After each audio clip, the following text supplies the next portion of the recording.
A lot of video games end in castles. They're often that far-off goal on a cliff, directing us where we need to go to save the kingdom.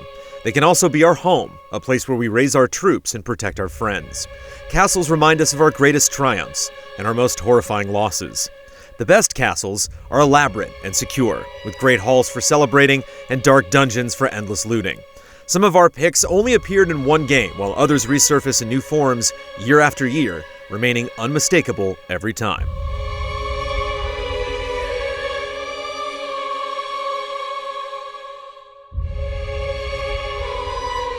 Number 10.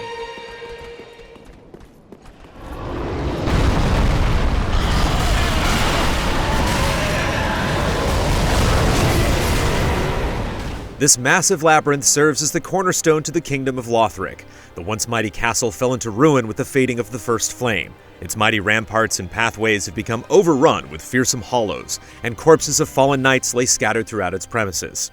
Its grand archives are now overrun by crazed wax-covered scholars, and once beautiful areas like its garden now serve as the domain for abyss-infested undead and the pale dragon Osiris. The journey through the fallen fortress culminates in the throne room with one of the most epic encounters in Dark Souls 3, a battle against the Twin Princes. You've done quite enough. Now have your rest. Number 9!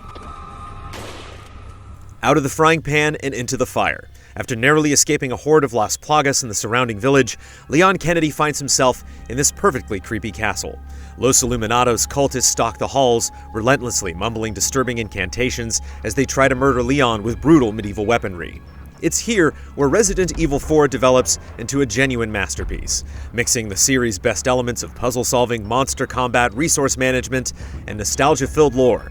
The series began in the claustrophobic confines of the magnificent Spencer Mansion, so it's fitting that Shinji Mikami leans heavily into the Gothic aesthetic to deliver one of the most memorable areas in the celebrated franchise. Leon! Mr. Kennedy. Number 8! Early in Terra, Locke, and Edgar's adventure in Final Fantasy VI, the party discovers the castle of Figaro in the center of a large desert. Upon being attacked, the fantastic feat of engineering dives into the sand and vanishes, extinguishing the flames consuming it before re-emerging on the other side of a vast mountain range. Figaro is the home of 2 central characters and a guide to several of the story's chapters. It has Easter egg flashbacks, an exclusive tool weapon, and survives a magical apocalypse. Versatility and emotional impact make Figaro the most creative castle in the Final Fantasy franchise, a series that has seen many impressive castles.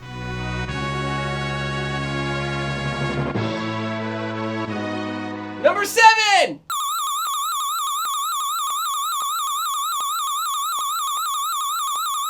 The castles of the conniving Dr. Wily are imposing for a number of reasons. First, each castle always looks so ominous, with the gigantic skull typically featured right in the center, letting you know that death is almost certain. Dr. Wily's castle is also always a true gauntlet meant to test your skills in the most grueling of ways. Not only do you have to rebattle all of the fearsome robot masters you've tackled before, but the face-offs with Wily himself can be the most brutally difficult in each game. In terms of story, the castles are where everything is at its most exciting and tense, making them almost always feel like the climax of a truly taxing ordeal. Number 6.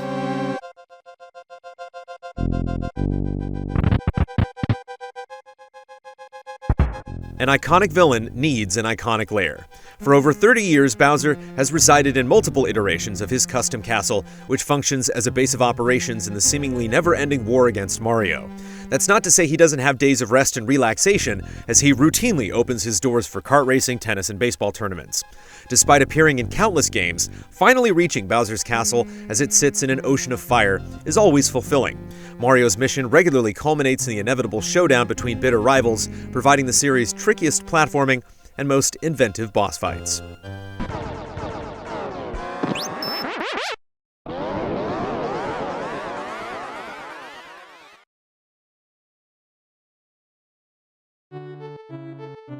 Number 5.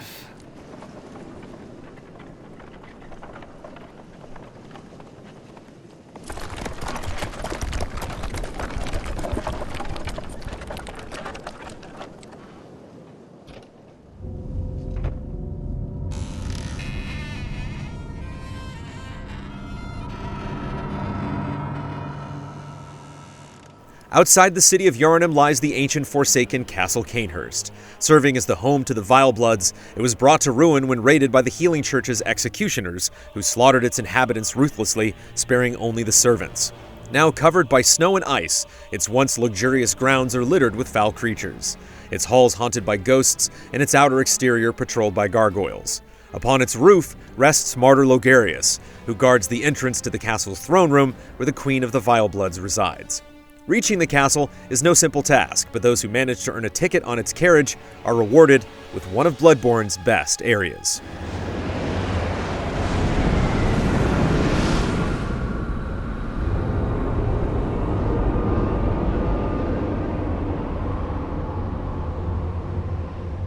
Number 4!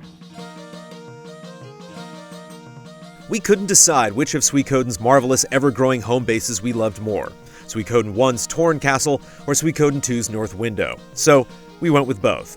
Both HQs develop throughout their games as the player recruits new friends and progresses through the story, improving in both decor and functionality. These castles are more than just places for the many characters to live or simple buildings that house shops, side quests, and minigames. They are badges of honor, signs of your progress and your impact on these worlds. As they grow and change, they really start to feel special, like a home you helped build yourself. Number 3!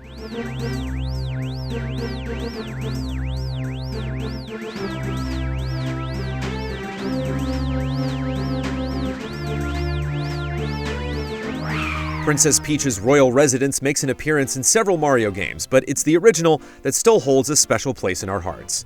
After making your way inside, you're welcomed by a taunt from Bowser. From here, it's on to exploring the hub's main rooms and hallways.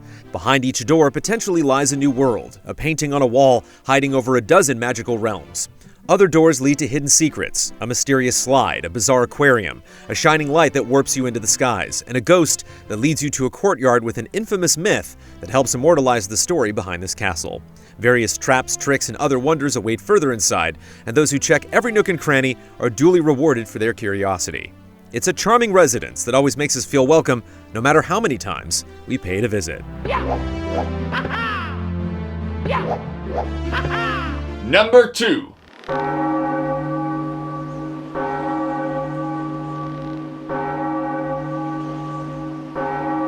There have been several variations of the iconic castle that houses the royal family of Hyrule, but none are as memorable as the one found in the Wind Waker.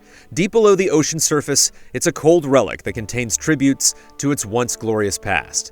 Link arrives to find an eerie sight. The castle is overrun by the forces of Ganon, but they're frozen in place like statues.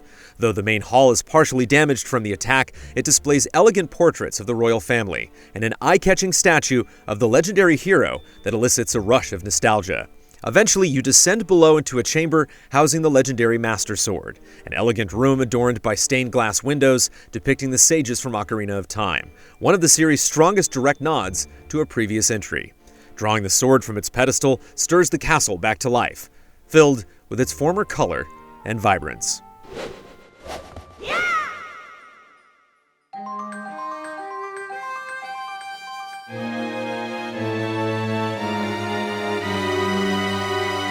Number 1!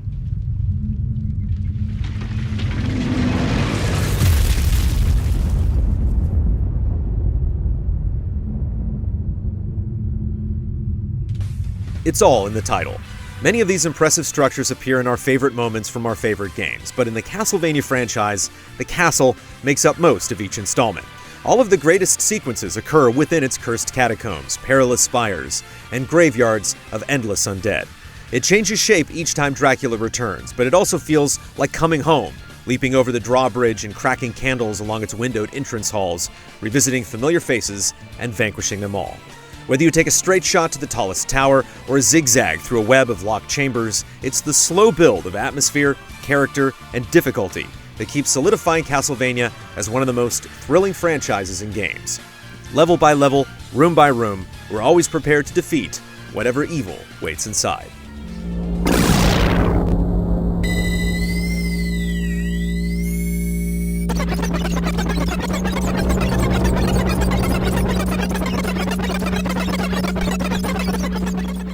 Easy Allies create shows, podcasts, reviews, and more thanks to generous viewers just like you.